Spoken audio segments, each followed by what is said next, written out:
All right, my last video I talked about trusting your intuition when it comes to getting your child diagnosed for autism. So once you do that and you still going to the teachers and they're still insisting that nothing is wrong with your child is perfectly fine, and the pediatricians are doing the same thing. Oh, your child is going to outgrow everything. They're perfectly fine. At this point, your back is against the wall. So you got to pull out the big dogs. And you know what the big dogs are? I'm going to tell you. The tears. You got to pull out the tears. Yes, you know how people say you're going to catch these hands? No, don't get violent. Don't get ignorant. Bust out the tears. And not the little cute tears. Bust out the crocodile tears on them. Yeah. And then get the hyperventilation going at the same time with the crocodile tears. I just need somebody to help me with my child. Yes, you have to do that. Yes, that's what you're going to do with the pediatrician. And I bet when you bust out the crocodile tears, they write you a referral to get your child tested for autism. And it's sad that you have to go to those extremes, yes. And they're probably going to write you a referral to get tested as well. I'm just playing. But yes, you have to do what you have to do for your child. So once you get an official diagnosis, you are going to go through grief.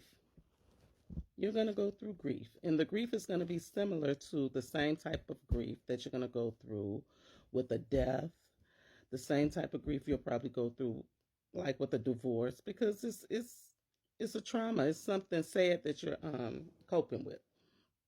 So today I want to talk about the 5 stages of grief that you will be going through probably if your child is diagnosed with autism. So the first one will be, and you all know I'm a teacher, so you know I have to write stuff down. Denial. You're going to be in a sense of denial. It might look like this. No, not my child.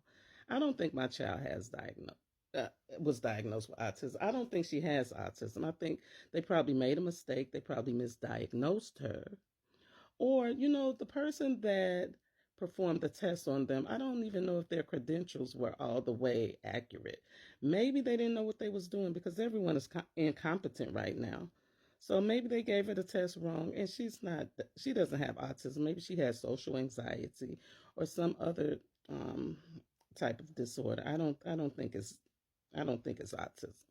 You're in denial. The second stage that you probably will go through is anger. You're mad. You're mad at the world. You're mad at yourself. Man, I should have pushed harder. I should have got her help earlier. I shouldn't have took no for an answer.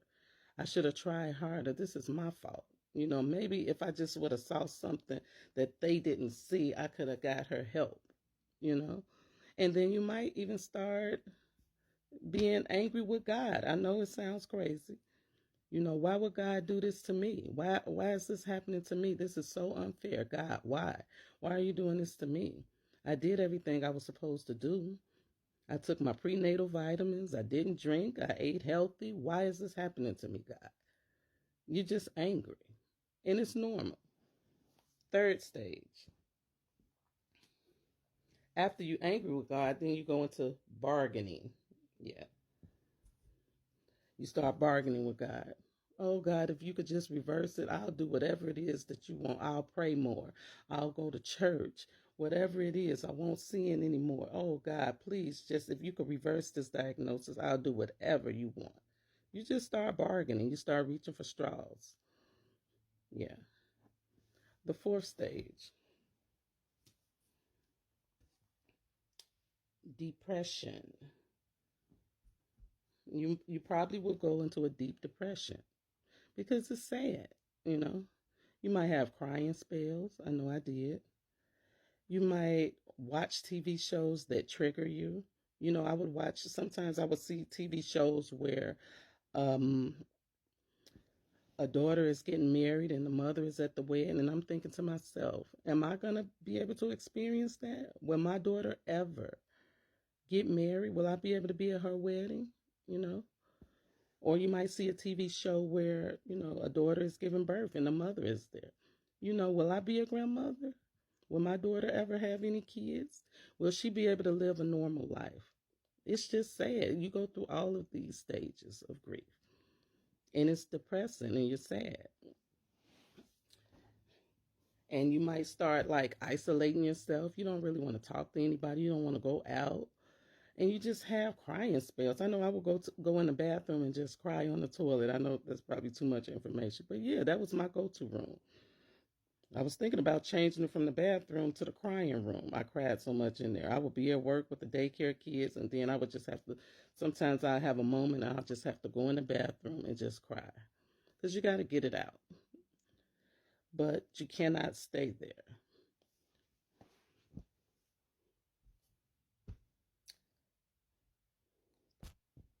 And the last and final stage is acceptance. Acceptance. You have to accept it.